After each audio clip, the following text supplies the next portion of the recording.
ప్రతిపక్ష నేత జగన్ మాట్లాడుతున్నారు, లైవ్లో చూద్దాం.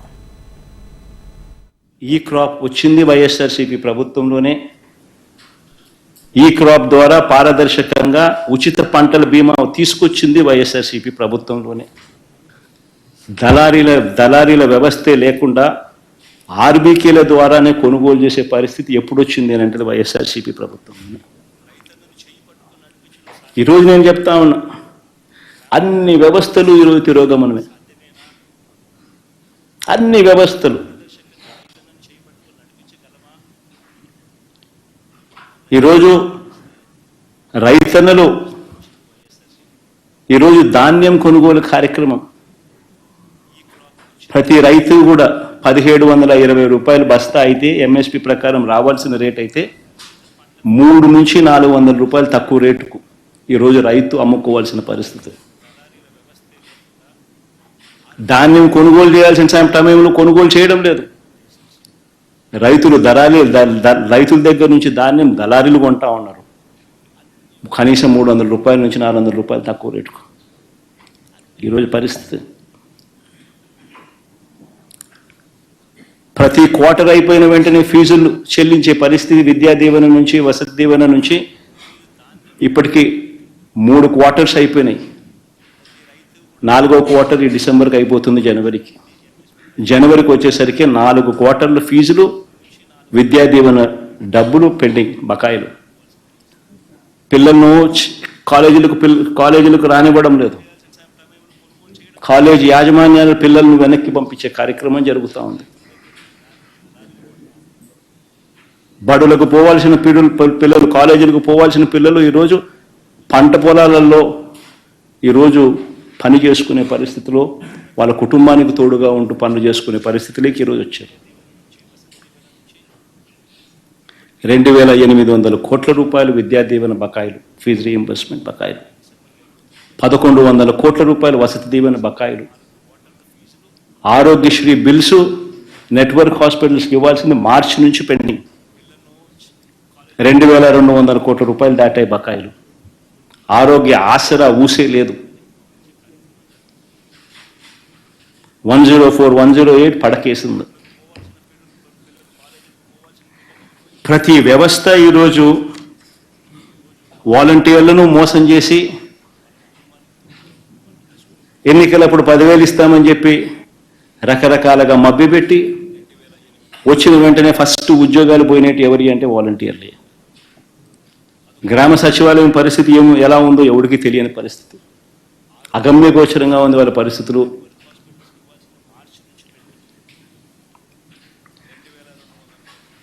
ఈరోజు ఇంత దారుణంగా ఉన్న ఒకవైపున వ్యవస్థలన్నీ కూడా దారుణంగా, అప్పటితో కంపేర్ చేస్తే దారుణంగా వ్యవస్థలన్నీ కూడా వెనక్కిపోయిన పరిస్థితులు ఒకవైపున కనిపిస్తూ ఉంటే, మరోవైపున సంపద సృష్టి, ఇది వెరీ ఇంపార్టెంట్. సంపద సృష్టి అని అంటే నిజంగా ఏమిటి అన్నది అర్థమయ్యేట్టుగా కాస్త చెప్తా.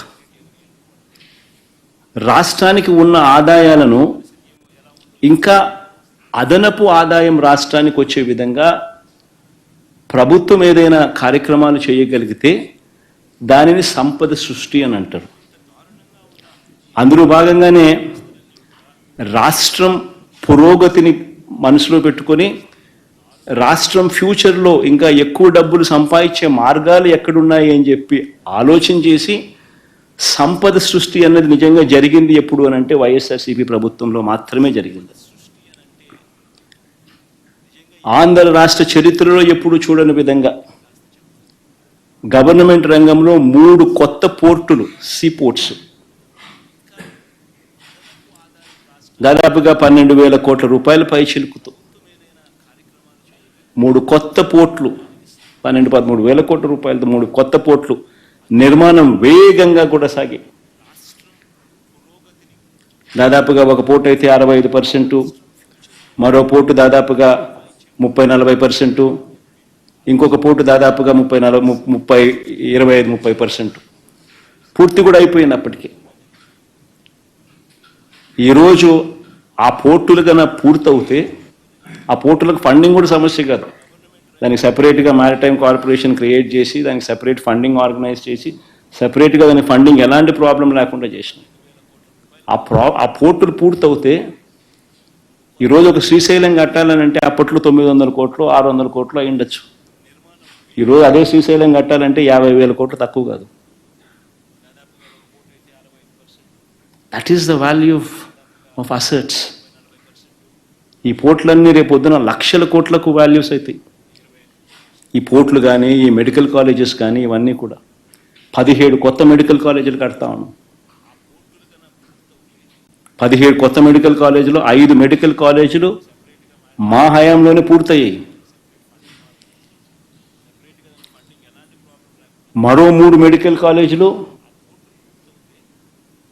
సీట్ల మెడికల్ కౌన్సిల్ ఆల్రెడీ సీట్స్ కూడా అలాట్ చేసినారు.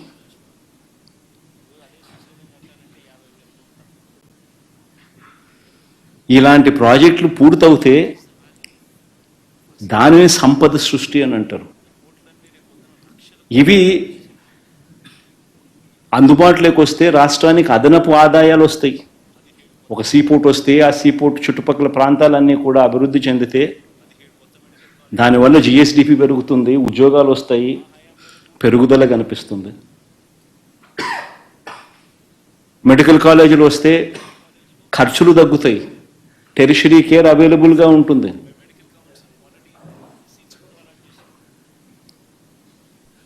దీనిని సంపద సృష్టి అని అంటారు. ఈ సంపద సృష్టిలో భాగంగా మరో విప్లవాత్మక అడుగులు పడ్డాయి. అదేమిటో తెలుసా? ఆ రోజుల్లో నిజంగా మనం అంతా కూడా చూస్తూ ఉన్న పరిస్థితులు. అతిపెద్ద సమస్య దాదాపుగా రైతన్నలకు 18 లక్షల పంప్ సెట్ కనెక్షన్స్ ఉన్నాయి. దీనికి 2004 నుంచి ఉచిత కరెంటు ఇచ్చే కార్యక్రమానికి శ్రీకారం జరిగింది. ఒక ఉచిత కరెంటు రైతన్నలకు ఇచ్చే కార్యక్రమంలోనే భాగంగానే దాదాపుగా రాష్ట్ర ప్రభుత్వం దాదాపుగా 9,000 కోట్ల పైచీలకు ఖర్చు పెడుతుంది.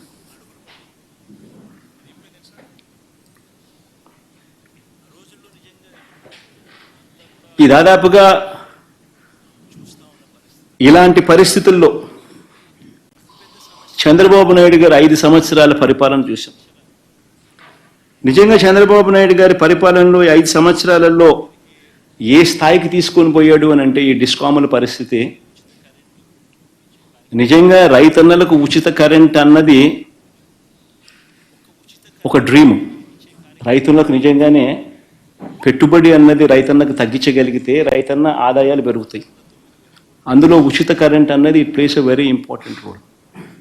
దాదాపుగా ప్రతి రైతుకు దాదాపుగా సంవత్సరానికి 40-45 వేల రూపాయలు రైతన్నలకు ఉచిత కరెంట్ రూపైనా చేతిలో పెడతాం పెట్టుబడి సహాయంగా. అలాంటి గొప్ప స్కీము మంచి స్కీము కూడా చంద్రబాబు నాయుడు గారి పాలనకు వచ్చేసరికి డిస్కాములు ఏ స్థాయిలోకి వెళ్ళిపోవడం మొదలుపెట్టాయనంటే ఇలాంటి పథకాలన్నీ కూడా చేయగలుగుతామా అన్న పరిస్థితిలోకి వెళ్ళిపోతా ఉన్నాయి. డిస్కాముల పరిస్థితి చూస్తే చంద్రబాబు నాయుడు గారు రాకమునుపు 29,000 కోట్ల రూపాయలు అప్పులు బకాయిలు ఉంటే చంద్రబాబు నాయుడు గారు దిగిపోయే నాటికి ఏకంగా 86,000 కోట్ల రూపాయలకు ఎగబాకాయి. డిస్కాములకు సంబంధించిన అప్పులు, డిస్కాములకు సంబంధించిన బకాయిలు దాదాపుగా 23.88% కంపౌండెడ్ యాన్యువల్ గ్రోత్ రేట్తో చంద్రబాబు నాయుడు గారి హయాంలో డిస్కాముల పరిస్థితి దయనీయమైన స్థాయిలోకి పోతా ఉంది. ప్రభుత్వం నుంచి ఆదుకునే దానికోసం డిస్కాములకు సపోర్ట్ చేసే కార్యక్రమం 13,255 కోట్లు మాత్రమే చేశాడు ఆయన. అదే వైఎస్ఆర్సీపీ ప్రభుత్వ హయాంలో 47,800 కోట్ల రూపాయల డిస్కాములకు ప్రభుత్వం నుంచి సహాయం చేయగలిగిన నిలబెట్టే ప్రయత్నం జరిగాయి. ఆ నిలబెట్టే ప్రయత్నంలో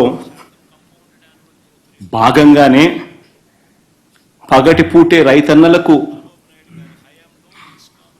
9 గంటల పాటు ఉచితంగా కరెంట్ ఇచ్చే కార్యక్రమం